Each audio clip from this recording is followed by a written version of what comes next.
ከፍተኛ የአሜሪካ ባለስልጣናት በየመን የታቀደውን ምስጢራዊ ጥቃት ጋዜጠኛ ባለበት የማህበራዊ ሚዲያ ቡድን ውስጥ በማጋራታቸው ቁጣ መቀስቀሱ ተሰምቷል። የአሜሪካ ከፍተኛ ባለስልጣናት ጋዜጠኛ ባለበት የሲግናል ቡድን ውስጥ በየመን ላይ ለሚደርሰው የታቀደ ጥቃትን በተመለከተ መረጃ በማጋራታቸው ከፍተኛ ቁጣ ተቀስቅሷል።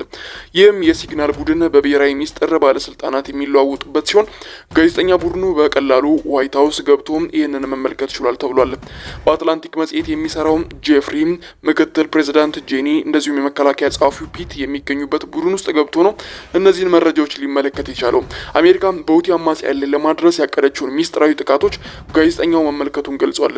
ምንም አይነት መሳሪያ ጥቅም ላይ ሊሆን እንደሚችሉ፣ የትኞቹ ኢላማዎች ላይ መቼ ጥቃቶች እንደሚፈጸሙ መረጃዎችን ጋዜጠኛው ያየው ከጥቃቱ 2 ሰዓታት ቀደም ብሎ እንደነበር ገልጿል። ጋዜጠኛው ወደ ሲግናል ቡድኑ እንዲቀላቀል የተደረገው በድንገት እንደሆነ ታውቋል።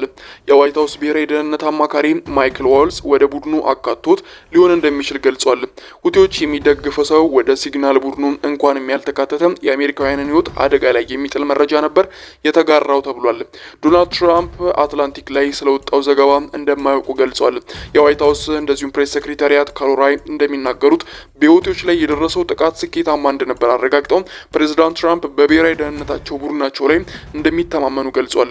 የመከላከያ ሰራዊት ጸሐፊዎችም ወታደራዊ ኦፕሬሽኑ ስኬታማ እንደነበር ገልጿል።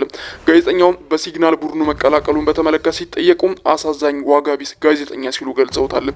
ሪፐብሊካኑ አፈ ጉባኤ ማይክል ጆንሰን እንደዚሁም ደግሞ ባለስልጣኖቹ በተገቢው መንገድ ኃላፊነታቸውን እየተወጡ መሆናቸውን በመጥቀስም የጋዜጠኛው በሲግናል ውስጥ መግባት ግን ስህተት እንደነበር አረጋግጧል። ዲሞክራቱ ጉዳዩ ላይ ምርመራ እንዲከፈትም ጠይቋል። የብሔራዊ ደህንነት ቅሌት ነው ሲሉም ገልጸውታል።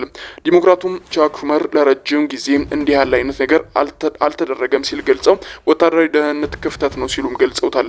ጋዜጠኛው ቡድኑ ውስጥ እንዲገባም ስለመደረጉ በአትላንቲክ ላይ ዘገባ አልወጣም። ቡድኑ ምናልባትም ሐሰተኛ ሊሆን እንደሚችል ታስቦ ነበር። ሆኖም ግን በየመን ስለታቀደው ጥቃት በቡድኑ መረጃ ሲለቀቅ የሁቲ ባለስልጣናት ቤክስ ገጻቸው እንዳሳወቁት ከሆነ በአሜሪካ አየር ጥቃት ብቻ 53 ሰዎች መገደላቸውን አረጋግጧል። ሲግናል ደህንነቱን አስተማማኝ የሆነ መተግበሪያ ስለሆነ በጋዜጠኞችና ባለስልጣናት ይመረጣል።